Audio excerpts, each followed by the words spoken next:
Hey guys, Clint here with American Patriot Defense. Let's go over something that I get asked sometimes on the range, especially by new students or people that are transitioning to the dot, or people that are wanting to achieve that next level of performance, whether that may be picking up the dot a little bit sooner or shooting more quickly. That's going to be what information are we receiving from the dot and how to interpret that information. There's a couple different things. We're going to just be talking about what we're seeing through the dot, with the dot, or we can also talk about it with the front sight because it works with the front sight as well, but I'm going to be referring to dot mostly. To give credit where credit is due, I learned this from Scott Jolinski Modern Samurai Project. It's the best way that I've learned to be able to explain this to people, and I'm sure the way I explain it is a little bit different than the way he explains it, but the premise is there. Basically, we want to perceive that dot differently based on the difficulty of target.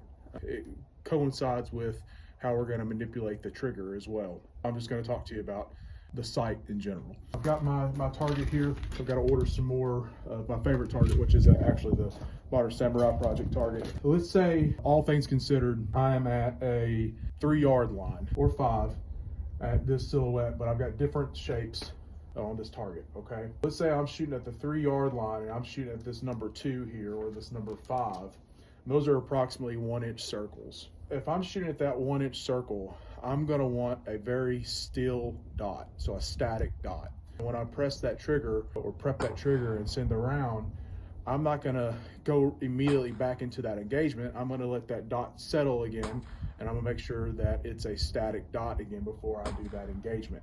So another time we may do this would be on zeroing, when we zero, nothing's on time, or if I've got a really important shot to make. We can transfer this at the 3 or 5 yard at a 1-inch circle to like a 25-yard shot to the head box.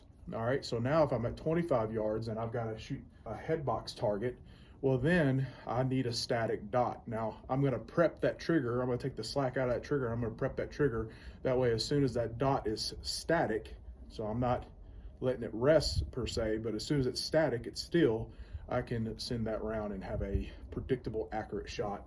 If I shoot and the dot is high on that release, I know I'm going to hit high. If I don't see the dot and it's low, I know I've hit low. But if it stays exactly still, it returns back to that spot, I know I'm on.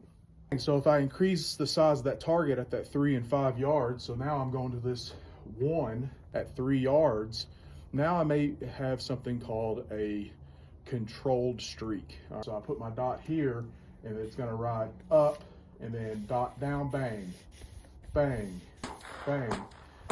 And I'm seeing that streak in the window of the dot, but every time the dot returns back to my origin, that's when I'm pressing the trigger again, or I'm doing my controlled slap. I'm still seeing a streak, but I'm pressing that shot when that dot gets back to that initial spot. So I've increased the size of the target at that same distance. I transfer it over to the silhouette. Maybe I'm at 10 yards or 15 yards on a zone or a chest box, looking for effective shots on target. So just dot, bang, dot, bang, dot, bang, dot, bang. That's how I would use that, okay? Going into the next target, so I'm at 3 or 5 yards, and I got the silhouette. When I present up, as long as my dot is anywhere in this acceptable area, I don't care where it's at inside that acceptable area, but as long as it's somewhere in this acceptable area, I'm full slapping that trigger, sending those rounds there. I'm not really going to do that at distance. That's going to be something that's going to be up more close, and it's going to be based on your skill. So you need to know what your skill level is. I'm going to do some examples of that on this target. The good thing is that this target, I can set this target up at 3 or 5 yards, and I can demonstrate with each of those here, and you'll get to hear the rhythm of those shots. Hope that helps you guys out about how our dot should react, or how our sights should react to the target based on the difficulty of target. Hope that guys helps you out, and we'll catch you out on the next one. See you guys later.